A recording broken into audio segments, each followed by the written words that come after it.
자, 6학년 사회수업 시작하겠습니다. 오늘은 지구촌 평화 발전을 위한 비정부기구 만들기 교과서 129쪽에서 136쪽까지의 내용인데요. 이번 시간에 할 내용은 지구촌 평화와 발전을 위해서 비정부기구를 만들어서 실천해보는 일을 할 겁니다. 불안해 하는 거 아는데 어쩔 수가 없어요. 자, 그래도 요번 주제, 요번 단원의 마지막 차시니까 조금 힘을 내봅자.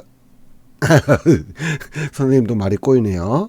조금 힘을 내보세요. 자, 우리 지난 시간까지 지구촌의 평화와 발전을 위해서는 지구촌 구성원 모두의 관심과 노력이 필요하다는 것을 배웠어요. 이런 지구촌의 평화와 발전을 위한 기구 중 비정부 기구라고 하는데 줄여서 NGO라고 많이 부릅니다. 시민단체라고도 하고요.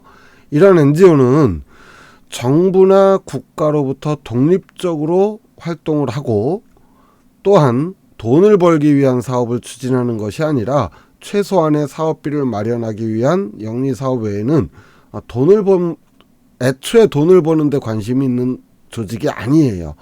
그리고 무엇보다도 공공의 이익, 공익을 위한 활동을 하기 위해서 민간이 조직한 단체, 그러니까 시민들이 자발적으로 모여서 활동한 단체를 말합니다. 그렇기 때문에 우리가 지난 시간에 살펴봤던 많은 비정부 기구들처럼 국가라든지 어떤 민족이라든지 종교단체라든지 이런 압력에서 벗어나 자유롭게 활동을 할 수가 있는 것이죠. 자, 교과서 130쪽을 보니까 규민이네 반 친구들이 비정부 기구를 조직하기로 한 내용이 나옵니다. 자, 비정부 기구의 이름을 규민이네 반 친구들은 지구별 평화 지킴이 요렇게 했는데 나쁘지 않아요. 네, 좋습니다. 자, 그렇다면 이제 여러분들이 한번 비정부 기구를 만든다라고 가정을 하고 어떤 비정부 조직을 만들 것인가, 이런 것들을 한번 생각을 해보세요. 그러기 위해서는 먼저 만들고자 하는 비정부 기구가 어떤 목적으로 어떤 활동을 할 것인가를 생각을 해봐야겠죠. 교육, 환경, 인권, 소수자 문제 등 지구촌 문제라고 해서 되게 거창하고 이런 게 아니에요. 우리가 살고 있는, 여러분이 살고 있는 세상 역시 지구촌이니까요.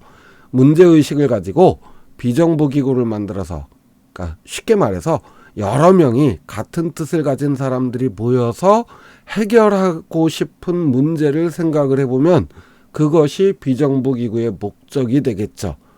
자, 이렇게 목적이 세워졌으면 이제 이름도 정해야 되겠고, 그 이름을 상징적으로 드러낼 수 있는 로고도 만들어야 됩니다.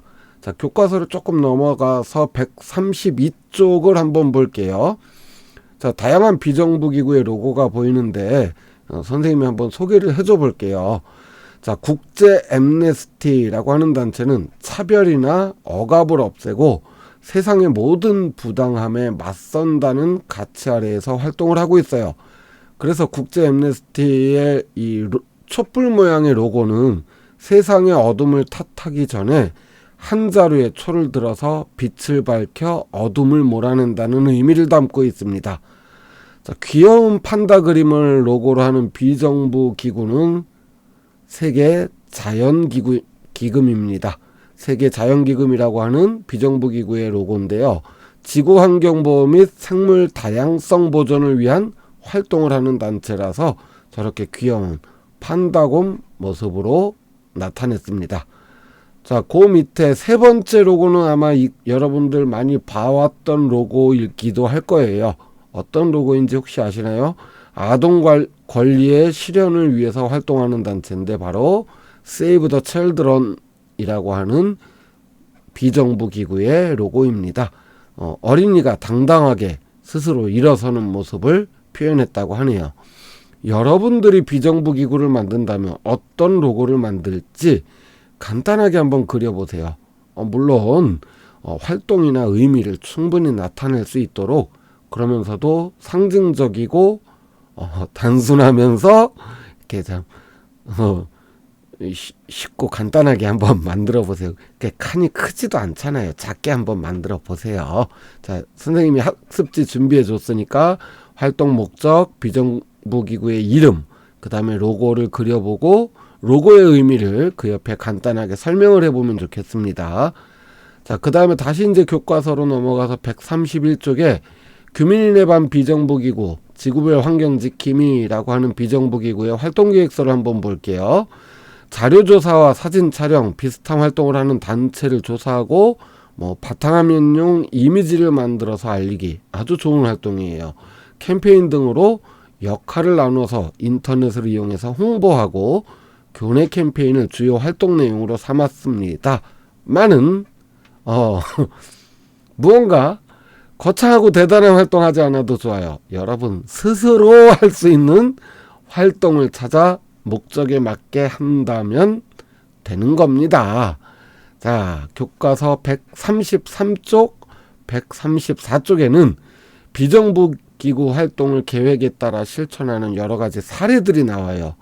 천천히 살펴보면서 여러분들이 참고해서 그렇다면 내가 만드는 비정부기구는 어떻게 실천할 수 있을까를 고민을 해서 교과서 내용을 참고해서 한번 생각을 해보시면 좋겠습니다. 그렇다면 이제 선생님이 준비한 학습지의 남은 칸들, 구체적인 활동 계획과 그 활동을 홍보할 수 있는 방법을 써보면 됩니다.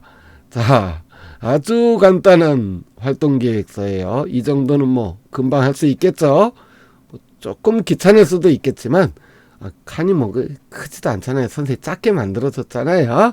자, 실천을 하기 위한 계획서 정도는 작성을 해보자고요. 생각만 해서 나는 지구 환경을 지키고 싶어, 생각만으로는 아무것도 못합니다. 일단 실천을 하기 위한 계획을 세워보고요. 그 다음에 이제 실천을 해야겠죠. 활동 계획에 따라서. 그리고 활동 결과물을 규민인의 학급 친구들은 모든 별로 이렇게 전시를 했습니다. 자, 뭔가 불안하신가요? 전시회라니. 자, 전시회까지는 안 할게요. 전시회까지는 안 하고 활동 계획을 세우는 것까지만 하겠습니다. 구체적인 활동까지는 안 해도 돼요. 하지만 학생 입장에서 스스로 활동할 수 있는 활동 계획 세우기. 그러니까 선생님이 준비한 학습지 한 장, 그거 한 장만 하면 되는 겁니다. 대신에 한 가지만 명심해요. 여러분이 살고 있는 지구의 문제는 곧 여러분의 문제가 되고요. 여러분들이 관심을 가지고 지구촌의 다양한 문제들에 대해 스스로 알아보고 해결해 보려는 자세가 필요합니다. 지금의 문제가 그대로 방치된다면 여러분들이 살아갈 미래에는 더욱더 큰 문제가 될 것이 분명하니까요. 자, 이렇게 해서 오늘 활동 내용 쉽죠? 간단하게 할 수 있겠죠? 다음 시간에는 지구촌에서 나타나는 다양한 환경 문제에 대해서 알아보도록 하겠습니다. 오늘 수업 여기서 마칠게요. 수고하셨습니다. 안녕.